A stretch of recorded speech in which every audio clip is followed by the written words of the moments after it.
BIG30 over there doing the smash and grab, right? Shout out Spade TV official. Mr. Wright allegedly filmed the release of the contract on his cell phone. Special Agent Hobbs testified that we had active court order searches of the location data for Mr. Wright's cell phone. So, on the morning of the operation, we had agents that were tracking the location real time of his cell phone. They knew what vehicle he was driving, and they initiated a traffic stop in order to effectuate the arrest. The phone was working and on. That's how they found him. That's how they got to him. And by the time the vehicle was pulled over, you could see the picture that the phone is smashed. And I think that there would be a really good instruction if we were at trial about presuming that there was something bad in that phone. MONDAY. QR code or link in the description. It's Monday, which means it's Funds Day, which means you already looking for a second stream income. We're almost at the end of the month, so I got you some.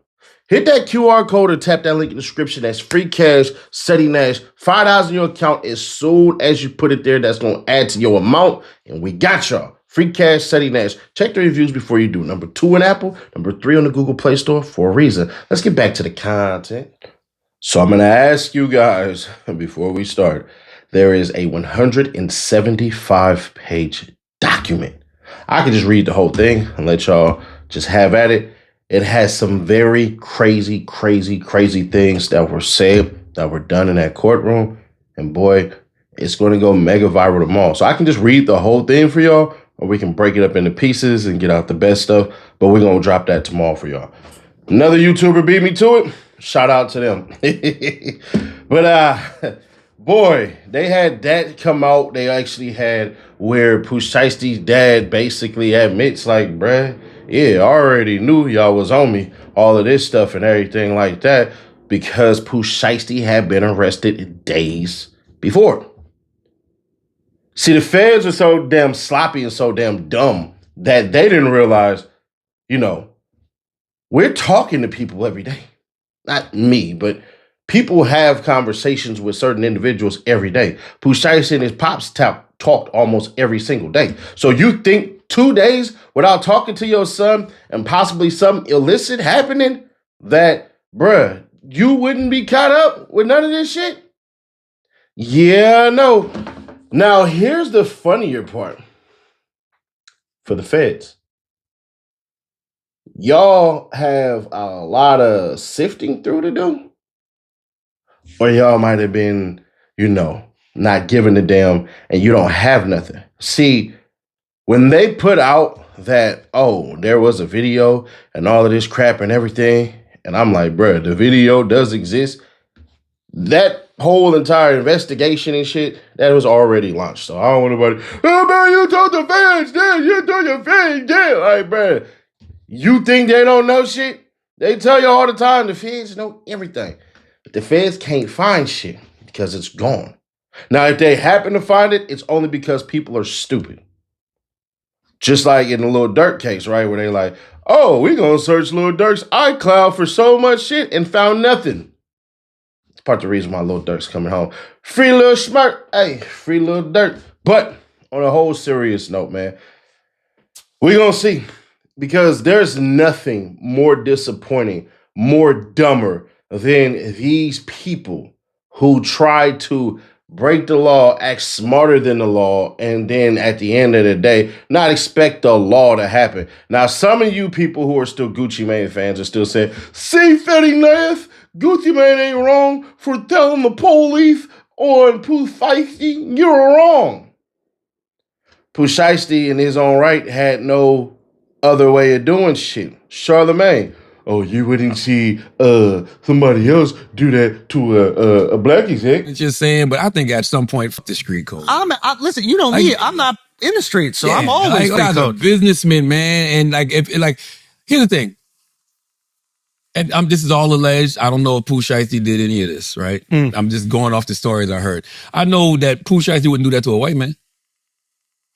Well, whenever you hear these stories, let me ask you. It's literally always the black executives getting put in this position by black Well, artists. let me ask you this You question. don't never hear name One a white. story. Did you really smash up record executive's office? Yeah, I had sold a lot of records with America's Most Wanted, and I wanted an advancement on my next record because O'Shea Jr. was about to be born. I say, man, I need to get out of this apartment that I was in. I want to get a house for my family. He was like, cool. You know, on the phone, he was like, cool. I called him, I'm like, yo, escrow about to close. I'm 100 G's short. I need that. Q, I don't know what you're talking about. What? I don't remember saying I would give you that. I was like, dude, don't play with me. Nah, man, I don't remember giving you that. I said, I'm on my way up. I got up there and I walked through. Where Brian at, man? Oh, he's in there. So I go in his office and he's in his bathroom in his office. Like, hey, Q, what's up? What's going on? I just got more heated and heated and heated. And then I'm just looking at all these records. I just rearranged his office for him.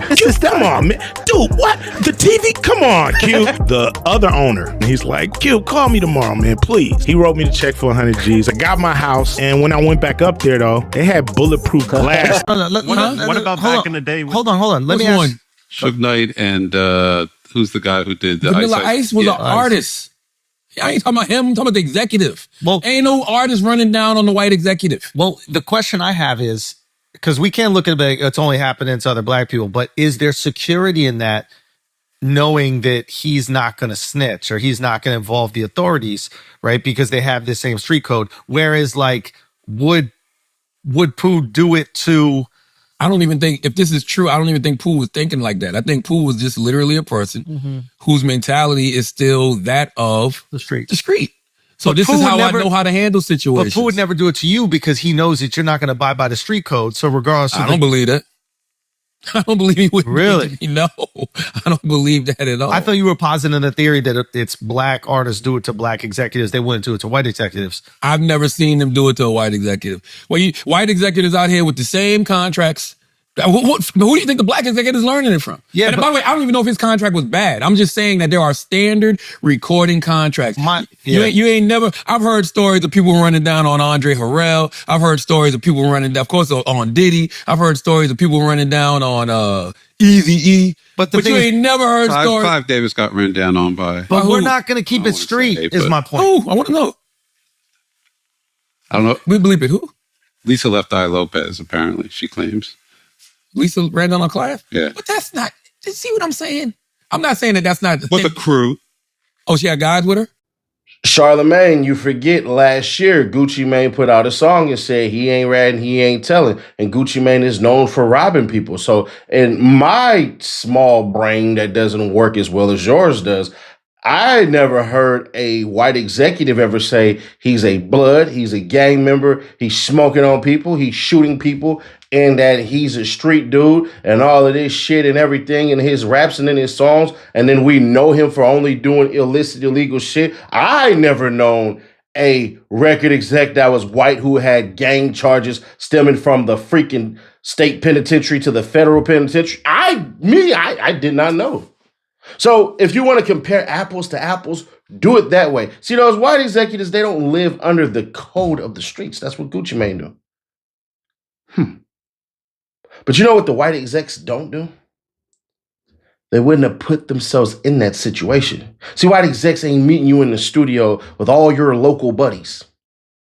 So when y'all try to compare with your horrible comparisons, it's like it doesn't make sense. Ultimately, does it fall on Pooh Shiesty? Yeah, it does. Because you should have turned into Prince. You should have publicly bashed the mess out of Gucci Mane. You should have talked about Gucci Mane like a dog.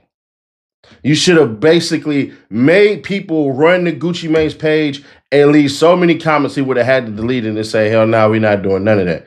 That's what should have happened. But coulda, shoulda, woulda, Captain Hindsight ass Nash. That don't matter now, does it? No, it doesn't. At this current juncture, it seems like Gucci Mane's diss track was, you need to tell before I do. That's how I took it. Tell the truth. You look like a real crash dummy. Tell who the truth? Tell the police? Because if I went out like a crash dummy, which doesn't make sense because a crash dummy is somebody that you've seen crash, meaning the people, the public. We didn't see him crash. We didn't see none of that shit. So when you see it crash, it's public. This was done in private. So much y'all left elegantly to two different sides of the building. So what are we telling the truth on exactly? Things that make you wonder. But as it goes for Big 30, here's what I hope. I hope that Smash phone was a distraction. That's what I hope. I hope that whole entire thing, would it be Smash, is a distraction, because y'all know certain people, y'all have multiple phones, but it's like y'all have a burner phone for every freaking thing. And once you have that, that's what it is. But I'm going to be fair. Big 30 don't strike me as the smartest person. No, he doesn't. He doesn't strike me as the smartest person. When he said 30 passed me that Drake, he must have knew how slow 30 was, because ain't no way in hell he should have passed him no Drake. Y'all really should have beat up Gucci Mane and left it at that. Y'all really should have whooped on him. That's what should have happened. It should have been a quote-unquote Mexican standoff. It should have been a 3-on-1. It should have been looking like the Dudley brothers with Spike, you feel me, against one person. That's what it should have looked like, but it didn't. And now we got to wait to see if people can convince certain people. What's going to end up happening is, bruh, Pooh going to have to take a deal, bruh. He going to have to take a deal. They're going to have to try to get lesser charges and then hope for a 10-piece. Come out after 9 and some change. He'll still have a rap career, I guess. But that's all we can hope for. But ultimately, yeah, it does fall on Pooh Shiesty. Don't let that be missed in all the shit that we throwing at Gucci Mane that, hey, bro, this ain't this. No. It is. It's 100% his fault. But when you force somebody to take drastic measures, you open yourself to a can of worms to eat. So enjoy it. But hey, click right here to see how one freaking video, one post, another video, another post, a post with somebody who decided to say, oh, the internet lying on me after you said that you weren't even there, J. Prince Jr. Click right here to see that dumb shit, or click right here for the playlist. I'll catch you on the next one. 17K away from giving these 2 things away. I'll catch you on the next one. Y'all let me know in the comments. Do y'all want the 175-page document, or do y'all want me to trim out the fat? Let me know.